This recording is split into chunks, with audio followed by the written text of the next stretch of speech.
idutwita ni nayo ituma tubyara full stop. Bivuze ngo iyo Mana niyo yemeye yuko ubaho ugaca muri iyo nzira yo waciyemo. Byonyine rero bijye byicara wumve biguteye ishema.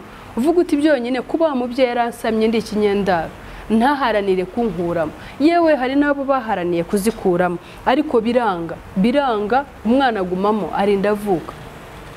Rero wa mwana nagira ngo waba uri umwana waba uri umubyeyi ikiciro cyose cyurimo wongere wiyibuke ko hari impamvu y'Imana mu kuremwa kwawe. You're not an accident. Ntabwo uri impanuka kuba waravutse. Rero ndavuga ngo isobanukirwe. Nicyo kintu kikubuzeho cyonyine. Sobanukirwa ko uri umugisha kuri iyi si utari umuvumo. Sobanukirwa ko hari impamvu weze utaramenya zo zatumye wowe uba mu nda y'uriya mubyeyi ukavuka. Nicyo cyonyine cyubura. Numara kwisobanukirwa bizakorohera cyane kumenya inzira y'ucamo, ubundi uze uba umugisha mu bawe, uba umugisha mu itorero, uba umugisha no mu gihugu. Ariko iyo utarisobanukirwa ugenda uvuga ngo n'ubundi ntacyo ndicyo, n'ubundi ndi ikinyendaro, n'ubundi ntawe nagira inama ngo yumve se ikinyendaro cyajya nama ki, ese umwana avutse nyuma y'isezerano yavuga iki, se yakora iki? Reka nibe, reka nice, reka mbiki, n'ubundi ndi kivume. My friend, ntabwo ariko bimeze. Hari impamvu y'iremwa ryawe, ntabwo uri accident, ntabwo watunguye Imana, hari impamvu. Rero iyo mpamvu yiharanira amanywa n'ijoro kugira ngo umenye iyo mpamvu yariyo, bitume uba wa wundi w'Imana ikeneye kuba we.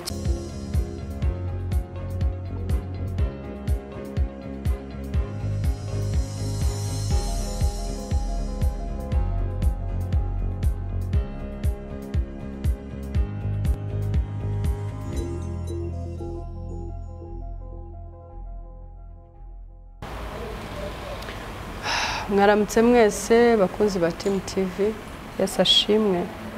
Mwiriwe abandi abari hirya y'u Rwanda, abandi bashobora kuba bayajya mu gitanda, ndabifuriza kurota Imana. Ndashima Imana rero ko turi amahoro, iyo dushobora kuvuga bikemera buryo nuko turi amahoro. Nawe aho uri nukurishimye Imana kuri amahoro. Shimiye Imana iturinze twese aho turi turi amahoro. Ndibaza ko twese bimeze neza. No bitameze neza nzi neza ko uyu munsi nayo bitameze neza ejo birashoboka kuzamera neza. Rero no kuvuga ngo hamwe n'Imana byose nukuri nta kinanirana. Shimiye Imana rero ko twongeye kuvugana cyangwa kubonana gutya, kuko iyo ndi hano nawe ejo ukandeba nzi neza ko ubwo tuba tubonanye, tuba dusuranye, tuba tuganiriye, ariko mu by'ukuri tutegeranye. Rero nishimwe ku Mana. Reka tubanze dushimiye Imana. Uhabwe icyubahiro Mwami w'abami, kubw'ineza n'ubuntu bwawe. Tugushimiye ko uri Imana yacu ibihe byose, tugushimiye ko utajya uhinduka, tugushimiye ko udukunda kandi ukatwitaho, tugushimiye ko uturinda. Izina ryawe rihabwe icyubahiro Mwami. Mu buryo bwawe nk'Imana nukuri tuba twabyutse bikemera, tuba twiriwe tugenda mu modoka z'abana zakozwe n'abana b'abantu, ariko ukaturindiramo, tubera umushoferi mwiza, tugeze aho tujya amahoro. Izina ryawe rishyirwe hejuru. Rero haye icyubahiro kubera uyu munsi watugeneye mwiza. Ndakwinze kugira ngo Mwami wa mugisha waduteganije ntagire ukiwuburizamo, kandi Mwami nongeye kwinginga kugira ngo udushoboze kugira tunezererwemo.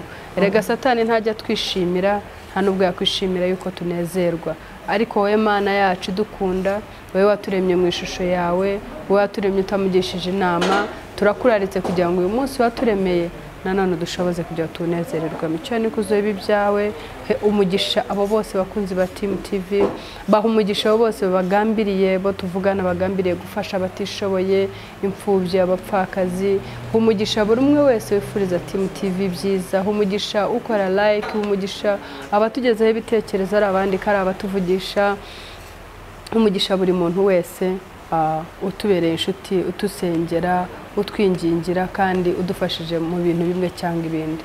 Rero icyo ni kuzoba ibyawe. Tugiye kuganira, ntaba ari twebwe, aba ari wowe uganza muri twe, ibyo tuvuga, ibyo dukora, uko tugaragara, ntitugaragare twebwe ahubwo hagaragare wowe, humvikane wowe.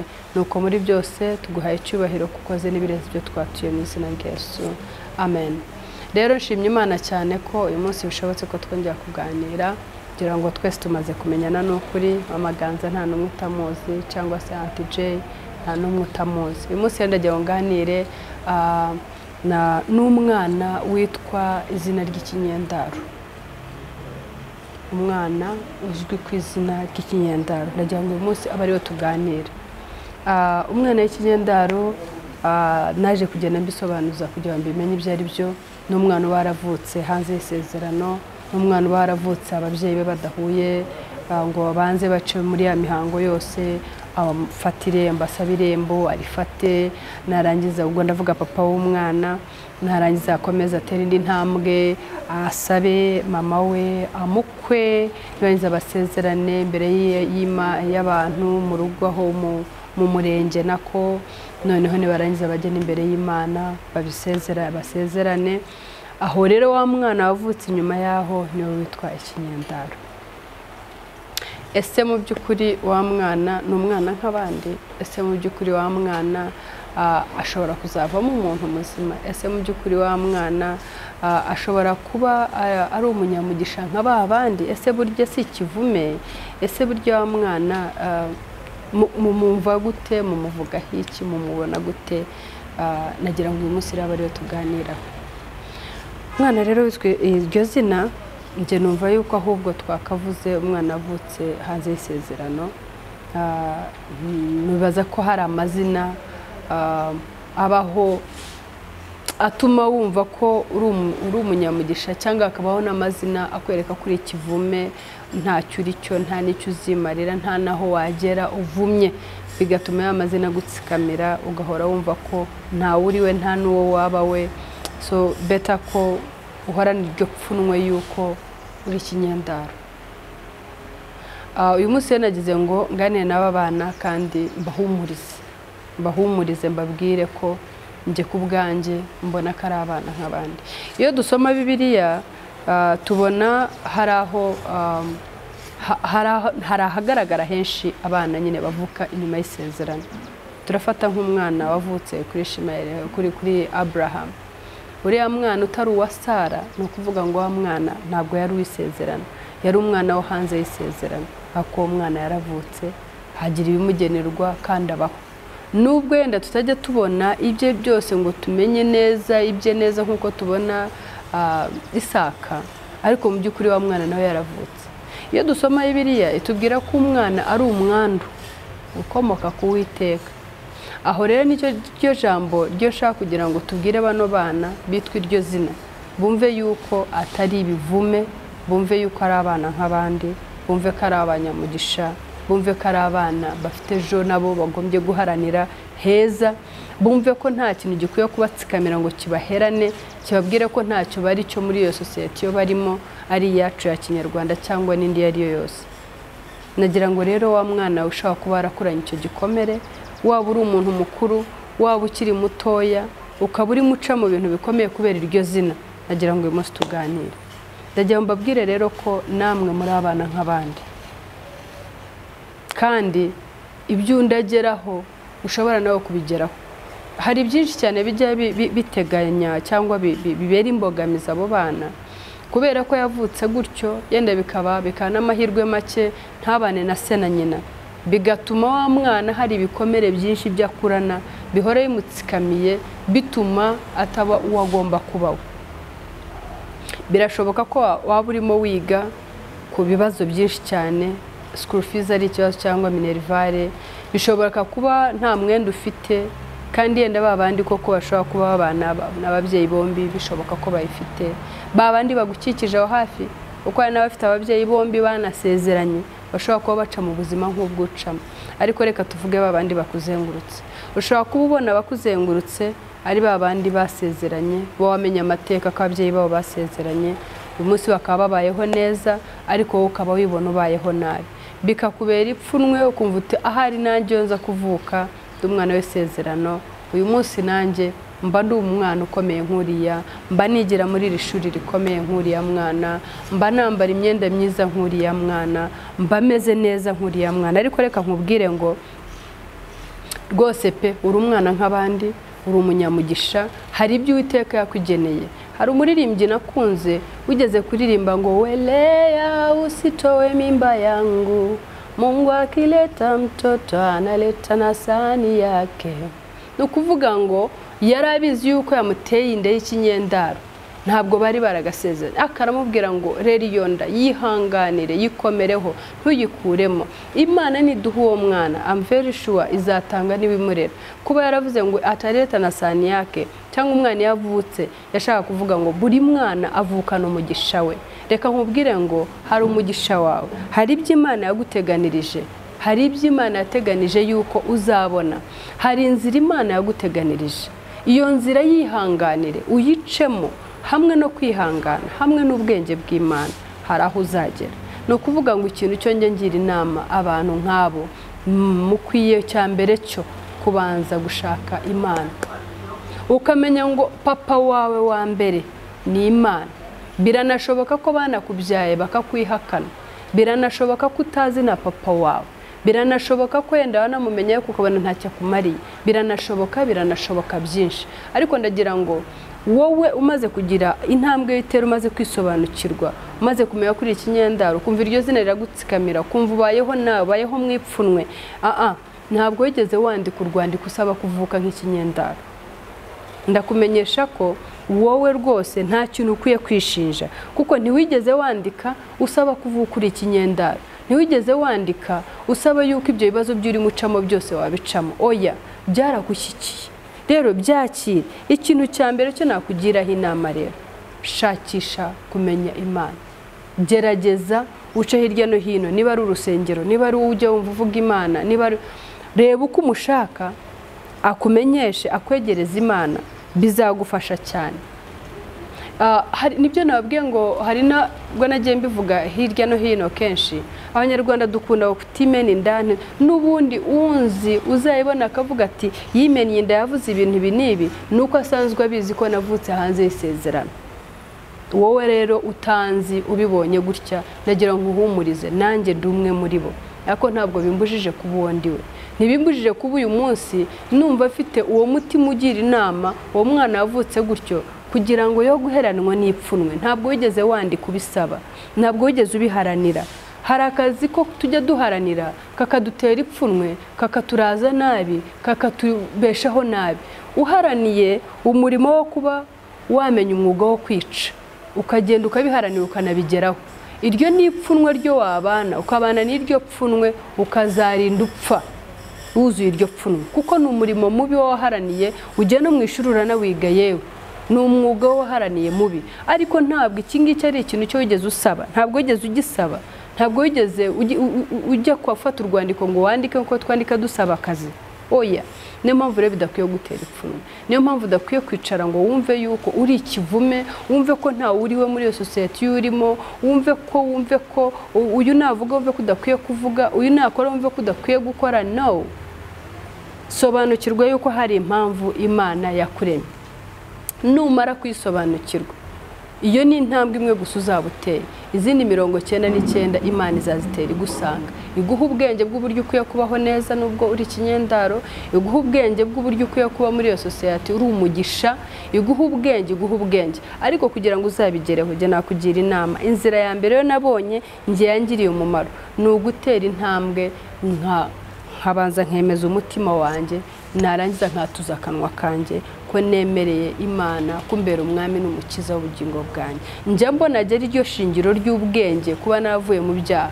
Njya mbabwira ko giye nakijwe mfite imyaka 10, nta n'ibyaha byo nari nakagiyemo, ariko Imana yarandinze, byambereye uburinzi bukomeye, bituma uyu munsi nshobora kwicara nkumva nta pfunwe mfite ryo kubivuga, ahubwo nkumva nkwiye gukangurira babandi byabayeho kutagira ipfunwe, kuticara ngo wumve ko ntacyo uri cyo.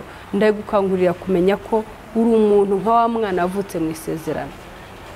Uwiteka yamuhaye umugisha avuka gutyo, nkuko natwe Uwiteka yahaye umugisha uwo mubyeyi akatubyara. Ese mwari muzi ko hari n'ababatwita ari abisezerano inda zikavamo? Mwari muzi yuko natwe iyo Imana itemera ko tubaho, ababyeyi baba bataratubyaye? Ariko kuko yarizi uwo nzaba ndi uyu munsi, uwo nzagira umumaro, niyo yaba ari umuntu umwe nkamugirira umumaro, bishoboka kuba ariyo mpamvu Imana yemeye kumbaho. Imana ikavuga ngo baho Jody, nkabaho. Ikavuga ngo baho kandi uzakora ibi uzakora ibi uzagera kuri ibi. Imana uyu munsi akari irimo ineza izo ntambwe, za ntambwe 99 zo yateye insanga nizo nanjye ndimo nshingurikire Imana nyine ngende ntere intambwe ncaho Imana yaciye aho inyerekera, caha mwana wanje vuga utya kora utya. Bishoboka ko hari nabo byabangamira kubera ko batazi umugambi w'Imana uri kuri jye kimwe nawe. Ntuzagire rero ikintu kigutsikamira ngo wumve yuko utari umwana nk'abandi. Ntuzagire ikintu kijye kikwibutsa ngo oya uri umwana nk'abandi. Imana yashimye ko iyo nda yawe itavamo, igashima ko ikura, igashima ko ivuka. Ni ukuvuga ngo iyo numva ijambo ry'Imana yavuga Imana ni ituma ababyeyi batwita ikanatuma babyara, ntabwo yigeze ijya mu yandi magambo. Ni ituma dutwita, ni nayo ituma tubyara, full stop. Bivuze ngo iyo Mana niyo yemeye yuko ubaho ugaca muri iyo nzira yo waciyemo.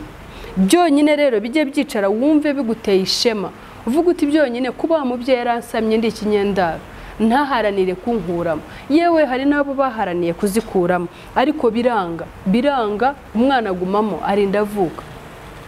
Rero wa mwana nagira ngo waba uri umwana waba uri umubyeyi, icyiciro cyose cyurimo wongere wiyibuke ko hari impamvu y'Imana mu kuremwa kwawe. You're not an accident. Ntabwo uri impanuka kuba waravutse. Rero ndavuga ngo isobanukirwe, nicyo kintu kikubuzeho cyonyine. Sobanukirwa ko uri umugisha kuri iyi si utari umuvumo. Sobanukirwa ko hari impamvu weze utaramenya zo zatumye wowe uba mu nda y'uriya mubyeyi ukavuka. Nicyo cyonyine cyubura. Numara kwisobanukirwa bizakorohera cyane kumenya inzira y'ucamo, ubundi uze uba umugisha mu bawe, uba umugisha mu itorero, uba umugisha no mu gihugu. Ariko utarisobanukirwa ugenda uvuga ngo n'ubundi ntacyo ndicyo, n'ubundi ndi ikinyendaro, n'ubundi ntawe nagira inama ngo yumve se ikinyendaro cyajya nama ki, se umwana avutse nyuma y'isezerano yavuga iki, se yakora iki. Reka nibe, reka nice, reka mbiki, n'ubundi ndi ikivume. My friend, ntabwo ariko bimeze. Hari impamvu y'iremwa ryawe, ntabwo uri accident, ntabwo watunguye Imana.